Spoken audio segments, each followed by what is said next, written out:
All right, hi everyone. Thank you so much for watching. Today we are doing an interview about environmental security with Dr. Michael Beevers. We're so grateful to have him on. Hey, everybody. So to start off, we talk about climate change, we talk about global security, but can you tell us what environmental security is? Well, that's a really good question. And it's extremely broad, right? So I think generally when people think of environment and security, they think of maybe two different avenues.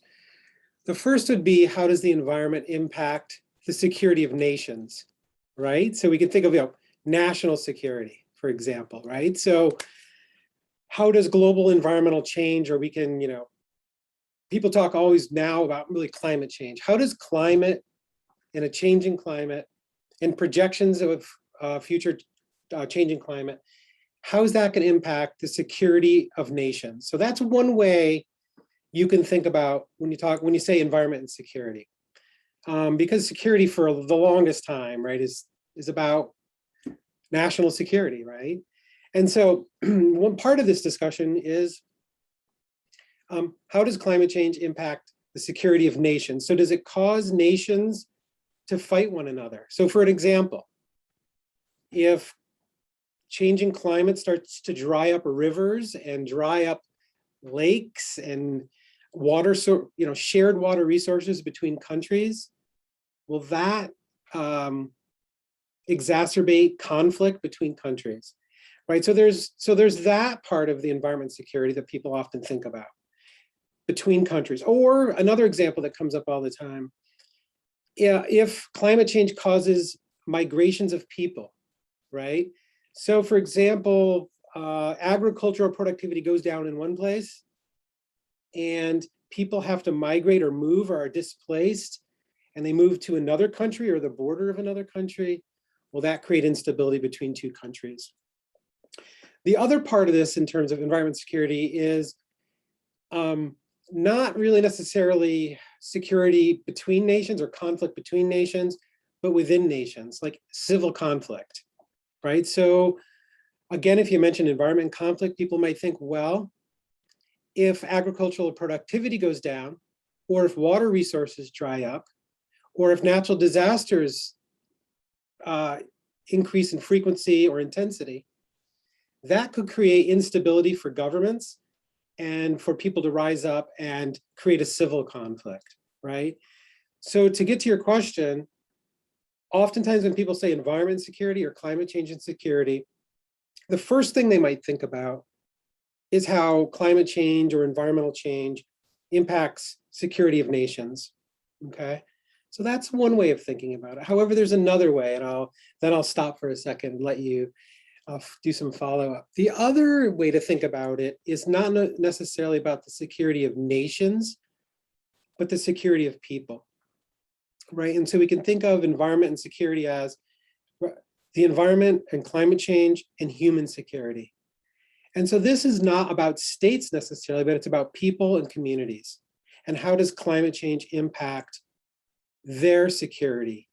How does it impact their ability to grow crops, to get fresh water, right? To have political stability, right?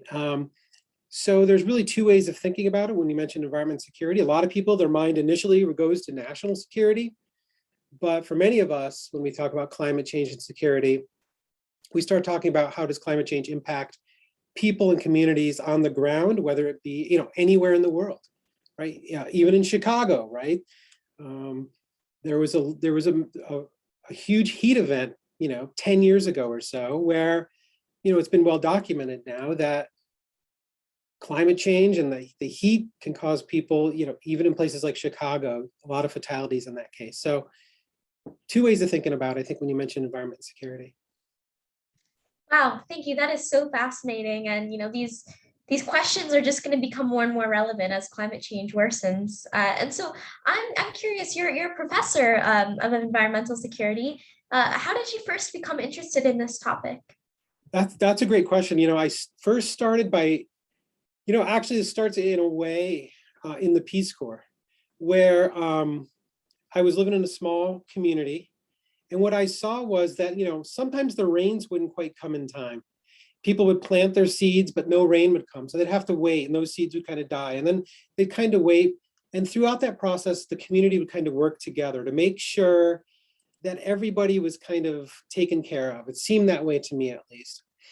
Then I got into graduate school later on, and I started reading literature that said, when there's changes in the environment, people fight over resources. And I thought to myself, well, that's really interesting.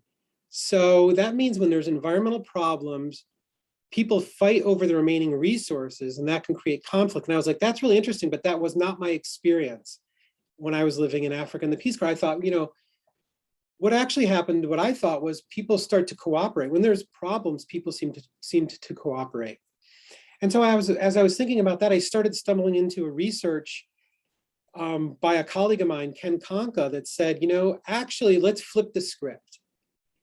If environmental issues do cause conflict, there's also a huge potential for environmental issues to cause peace, right?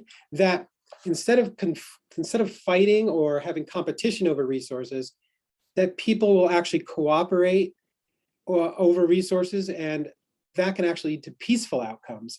So what got me thinking about this and got me into this field was trying to flip the script on environment and conflict, and starting to think about the environment as a peace-building tool, that the environment can be used as a catalyst for more cooperation, more trust building, and more peaceful outcomes in communities. And so that's really what dragged me into this field. It wasn't so much the environment and conflict stuff, although I found that interesting theoretically, but what dragged me into it was more trying to think about how the environment can be used as a tool of peace rather than a tool of conflict. Wow, I love that. That definitely helps me feel a little bit more optimistic about all of this. And then my next question was, we know that the global communities does have some major challenges when it comes to addressing climate change. And so do you think putting a security frame on this, or especially a national security frame, helps to accelerate government action on anything? Another great question, actually. Well, we can look, the United Nations at the highest levels, right? The Secretary General has said climate change is I think they said the security challenge of the 21st century. If we look at President Biden has said climate change and security, the US military establishment, NATO, right? So there's a lot of framing and narrative that suggests that climate change is a national security issue. And even a lot of people bring it up because they think, if you frame it as a security issue, then people will act, right? There's the idea that people won't take it. You want to get something to get people to actually do something to address climate change. And that if you frame it in a national security way, that's a way to get action.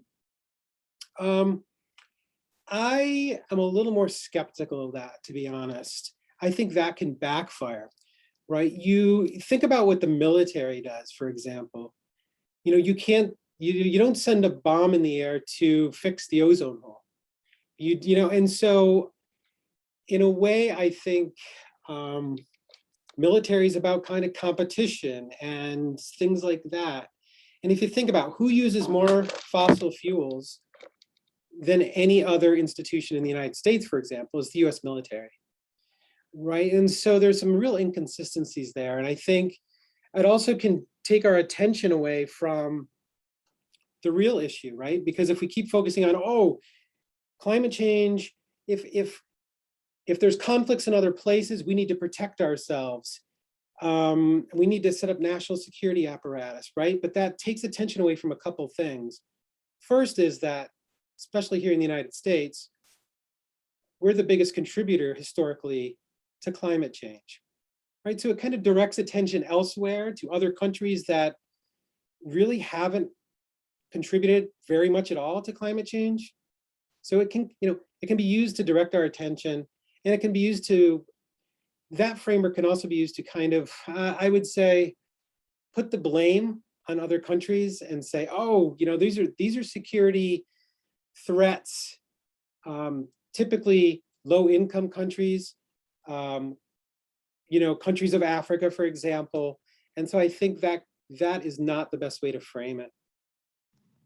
Wow, once again, you have such a interesting perspective. I think that there's a lot of sense in that, that when we make it oppositional or we risk framing climate change in an external way when it really is an internal problem that countries need to look within to solve. And then you kind of touched on this a bit, but how will environmental security issues be felt differently in lower income countries versus higher income, or within countries between people of different social or economic statuses, and why do these inequities develop? Oh, that's a great question. So um, that's why I like to think about environmental security in a much of an environment and human security way, right? Because we can think of the climate change is going to impact certain people differently. For example, people who are dependent on natural resources for their living, for their livelihoods, right, are going to be that much more impacted by climate change, right? People that live in different locations around the world. So, you know, it's not going to impact everybody equally, right, around the world. So I think if we think about it in terms of human security, that gets us to ask a few really important questions, right? One thing I like to think about always is when I think about human security and climate change and human security is vulnerability doesn't just happen. It's a political consequence, it's an economic consequence, and it's a social consequence, right? So if we want to think about how climate change impact people on the ground, we need to try to understand what are the economic dimensions of that, what are the political dimensions. For example, why are people in areas that they're particularly vulnerable, right, to the consequences of climate change, the worst consequences of climate change, right? And all too often, those are the most marginalized members of society, the poorest people in the society, et cetera. Right? So I think what it does, the security, the environment human security framework, for me at least, gets us to dig a little bit deeper and say, how do people get there in the first place, into these vulnerable situations and locations, and starts asking questions about justice and those kinds of things, and rights, and gets us to kind of start to unpack the bigger questions. Great. And then I'm someone that reads a lot of dystopian fiction, and I find it interesting that a lot of that kind of fiction brings in the effects of climate change. So one of my favorite books is Parable of the Sower by Octavia E. Butler, and I Mhm. love it because it really shows how climate change directly contributes to like social changes as well as physical threats. So like for example, in that book, people turn to religion or fundamentalist leaders. So how can climate change affect a society socially? And is that something we need to be worried about?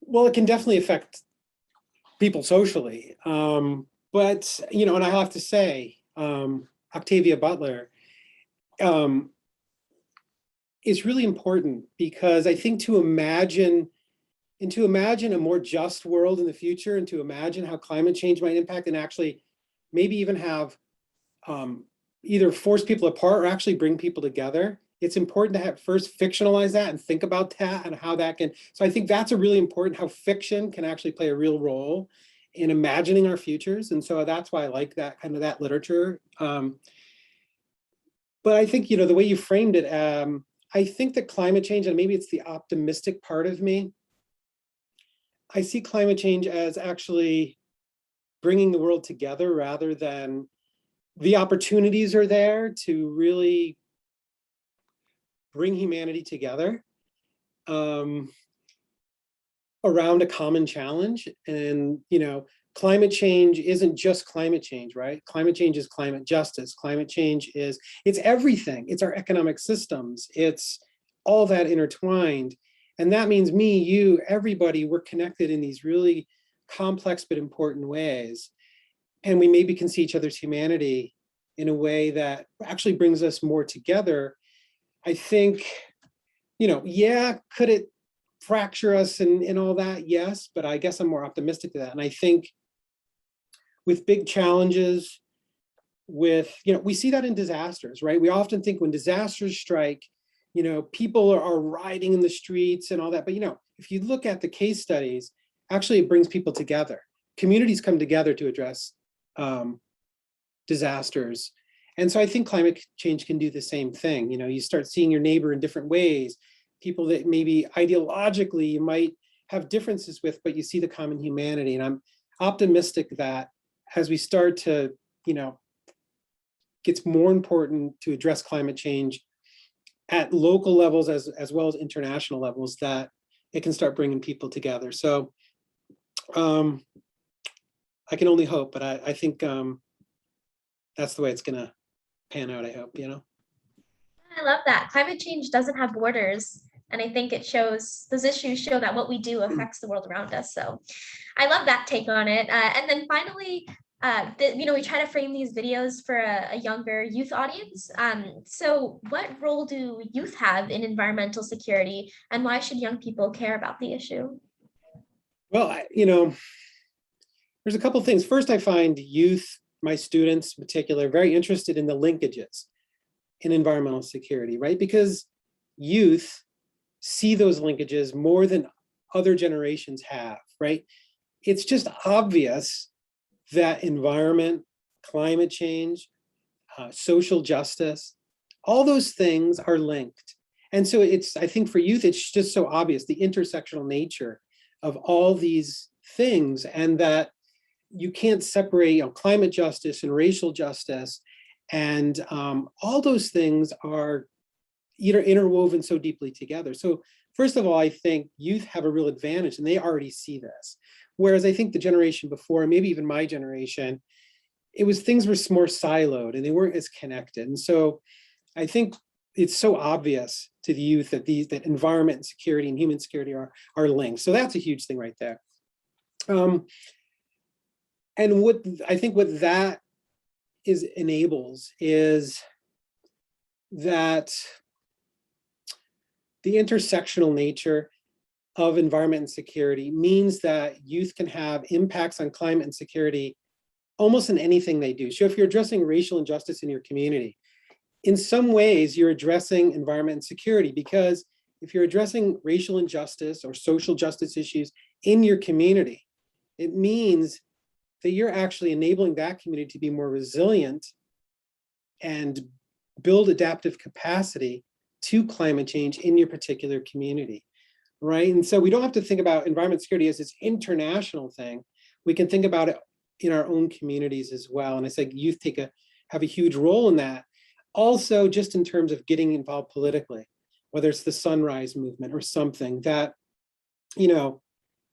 we wouldn't be having this conversation about climate change and security or environment and security if we were actually addressing climate change the way we should be, right? And so let's hope when me and you talk in 10 years, we'll say, not only did, older generations of people, but the youth took the lead in addressing climate change, pushing for things like the Green New Deal, and saying, we were able to change things. And so, yes, there's always going to be issues with ensuring that marginalized communities are better off, and that justice is, at the forefront, but less concerned about the future. And so I think youth have a huge role in just taking the world into their hands and making the changes that they want to see, being the change that they envision. And again, Butler can point us to these things, right? Like how do we envision the future, and let's try to get there. Absolutely. I think that's a great note to end on. Was there any other comments or anything you wanted to bring up that you didn't have a chance to? No, I really appreciate you being interested in this topic. It's one I'm really interested in, and one I see students are very interested in, and they see all the connections. Definitely. As a student, I'm interested in it too. So thank you so much for sharing your ideas and expertise. Have a great day. Thank you. You too, Tova. Take care.